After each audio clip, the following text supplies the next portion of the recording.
Meu nome é Caio, e o que vou contar aconteceu há alguns anos, na cidade pequena onde cresci. Nunca fui muito religioso, mas sempre respeitei as tradições, principalmente por causa da minha avó. Ela era devota, do tipo que rezava o terço todas as noites e acendia velas para os santos. Desde criança, ela me disse algo que na época achei estranho. Nunca ignore as cinzas da quarta-feira de cinzas. Elas protegem a alma. Eu nunca entendi o peso dessas palavras até o ano em que tudo aconteceu. Hoje, cada vez que a quarta-feira de cinzas se aproxima, sinto um frio profundo no peito, porque sei que ele ainda está lá fora, esperando. Naquela quarta-feira de cinzas, minha avó insistiu para que eu fosse com ela à missa. Eu estava cansado, tinha chegado tarde da faculdade no dia anterior e só queria dormir. Mas minha avó era persistente e no final cedi. A igreja ficava no alto de uma colina e naquela noite um vento frio cortava a pele. Lá dentro, o cheiro de incenso era forte e as velas tremulavam mesmo sem corrente de ar. O padre falou sobre penitência, sobre lembrar que viemos do pó e ao pó voltaremos. A fila para receber as cinzas se formou, e eu entrei nela ao lado da minha avó. Foi então que percebi um homem parado algumas pessoas à frente. Ele era alto e magro, vestia um terno preto antiquado, daqueles que pertencem a outro século.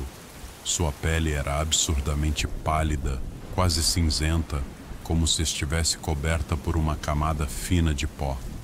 O que mais me incomodou, porém, foram seus olhos.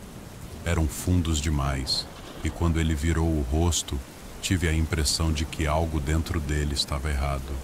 O padre fez a cruz de cinzas em sua testa, e foi então que vi. A pele do homem pareceu estremecer. Por um segundo, juro que se desfez em poeira. Não era suor limpando a marca, não era reflexo da luz das velas. Sua pele esfarelou, como se ele estivesse se dissolvendo. Pisquei e, de repente, ele já não estava mais lá. Meu coração acelerou. Olhei ao redor, esperando que alguém tivesse visto, mas as pessoas seguiam normais, recebendo suas cinzas. Minha avó me deixou pelo braço, e antes que eu pudesse reagir, o padre fez a cruz de cinzas em meu testamento. Na mesma hora, senti algo estranho. Um frio intenso percorreu minha espinha, como se aquela cinza me queimasse de dentro para fora. Voltamos para casa ao anoitecer. O vento lá fora estava mais gelado do que o normal, e minha avó me fez prometer que não lavaria as cinzas da testa antes de dormir. Elas protegeram você esta noite, disse sério. Não questionei. Algo dentro de mim sabia que era melhor obedecer. Adormeci por volta das 11, mas acordei no meio da madrugada com um cheiro forte de queimado. Não era fumaça de vela ou algo vindo da cozinha. Era um cheiro de carne carbonizada, algo pesado e nauseante. Levantei e olhei pela janela. Foi então que vi. Uma névoa rasteira cobria a rua, mas não era uma névoa comum. Era cinza. Cinza subindo do chão, formando redes lentos que deixam claros. E então, eu os vi. Uma procissão de figuras caminhava lentamente pela estrada de terra. Homens e mulheres vestidos com roupas antigas, queimadas, esfarrapadas. Seus corpos eram marcados por queimaduras profundas, carne escura e ressecada, como se ainda estivessem carbonizando por dentro. Mas o pior era o som. Eles sussurravam. Não era uma prece, nem um cântico religioso. Eram palavras que eu não conseguia entender, mas que razoavelmente ressoavam dentro dos ossos. Um murmúrio baixo, persistente, como um chamado. Senti meu peito apertar. Um arrepio gelado subiu pela minha coluna e meu instinto gritou para que eu me afastasse da janela. Mas então, no meio da procissão, vi algo que congelou meu sangue. O homem da missa. Ele estava ali. Caminhava entre os outros, mas seus olhos, Seus olhos estavam fixos em mim.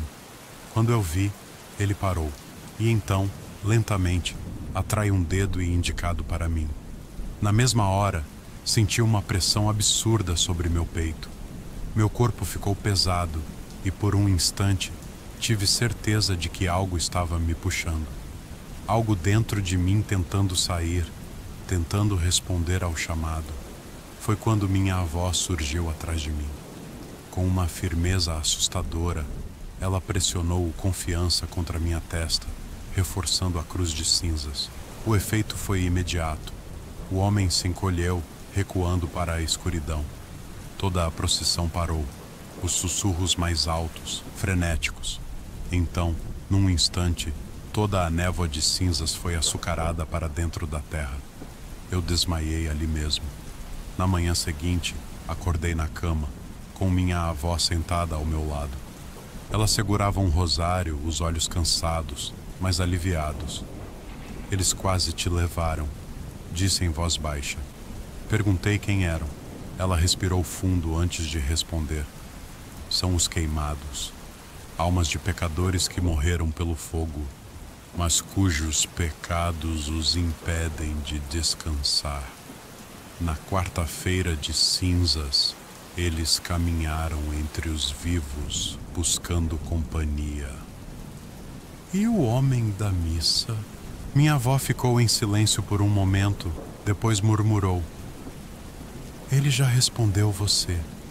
Aquela foi a última quarta-feira de cinzas que passei na cidade. Mas desde então, algo mudou em mim. Toda noite, no dia seguinte ao carnaval, acordo às 3 da manhã com aquele cheiro de queimado. Às vezes, pequenas manchas de cinza aparecem no meu quarto, mesmo com tudo fechado. E, sempre que eu olho no espelho na quarta-feira de cinzas, a cruz ainda está lá, mesmo que eu já tenha lavado.